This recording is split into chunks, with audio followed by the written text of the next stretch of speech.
Greetings! I'm Fruitnut, and thanks for stopping by. This is a series that takes a look at what DPS the classes of Vanilla WoW could do at specific gear levels. We'll be looking at 3 points in Vanilla. Pre-raid gear, which is gear from dungeons and quests, then gear at the end of BWL progression, and finally the best in slot gear for all of Vanilla.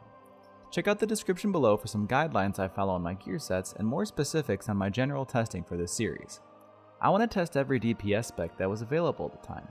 For this video, we'll be looking at the Retribution Paladin. The Paladin was the first class that I played back in Vanilla. I was pretty clueless back then, and making this video brought back some fond memories. There is a bunch of negativity around Ret Paladins, as people say they do terrible DPS and the only viable spec is Holy in Classic. I'd like to see if that is really the case.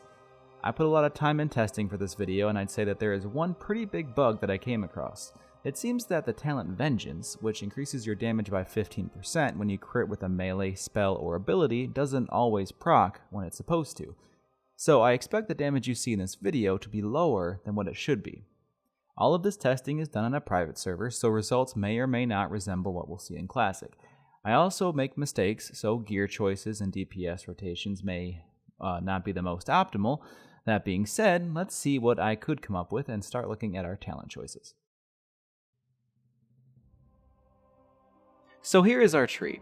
We take 11 points in Holy to get Consecration, we take 8 points in Protection to get that very valuable 3% hit. I take Spiritual Focus over Divine Intellect in Holy because the mana increase is very small, and not getting interrupted when you need some emergency healing is very useful in off-healing situations.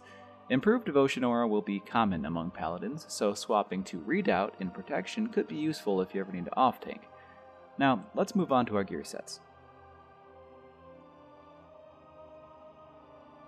First, our pre-raid gear. I always try for a realistic pre-raid set, which means I avoid gear that comes from later content like Dire Maul or PvP, and I also don't use expensive crafted gear in BOEs. That means no Arcanite Reaper, which is kind of a staple weapon to go for 200 users. There's also a weapon called the Knicker that does more damage, but unfortunately it puts a debuff on the boss, and since there's limited debuff slots, some raid groups won't allow it. So I went with Black Hand's Doomsaw, which is a great weapon, and it's also the weapon of the famous paladin Leroy Jenkins.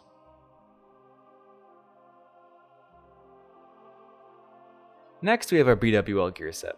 This was a bit more challenging to put together than usual. Now, you might be expecting to see the Tier 2 set with the legendary Sulphurous Hand of Ragnaros, but in my testing, this set came out on top. Now, this was because the increased crit chance and attack power on this set over Tier 2, which means more Vengeance uptime. This weapon choice was a bit more difficult, as Sulphurous looks like the better choice at first glance, but in all my testing, Ashkandi did a slightly more damage in the end.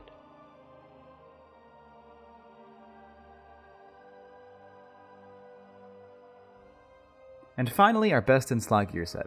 For this gear set, going for spell damage gear finally starts to pay off. Now, I expect some confusion over my trinket choice, but the Restrained Essence of Saffron was just too good after testing it for a while. The burst of spell damage is very noticeable, and in my opinion is the better choice over any other melee trinket in the game, except Slayer's Crest. The attack speed from Kiss of the Spider seems to do little for the red DPS, and other choices seem pretty lackluster at this point in comparison. Okay, here we go. It's time to see what DPS Ret Paladins are capable of. Here we go.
And there we have it. Pre-raid gear at 327 DPS, BWL gear at 505 DPS, and our best in slot gear at 665 DPS.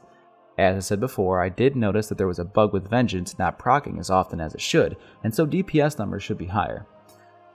These numbers are not bad at all. They are obviously lower than what we have seen from Warriors and Rogues, but Paladins also bring more utility, so the balance is fine. I would say that figuring out how to use your mana is a big part of Paladins DPS. Mixing in lower ranks is very useful, and saving up mana to be able to use Hammer of Wrath at 20% is a great increase. Paladins are one of my favorite classes and are a blast to play and super great to have in any PvE or PvP group. That will do it for this video. What do you guys think? Did I make a big mistake? Let me know in the comments below, and if you enjoyed the video, please like and subscribe for more upcoming videos in our series. Next up, we'll be taking a look at the Warlock. Thanks again for stopping by, and I hope you have a wonderful day.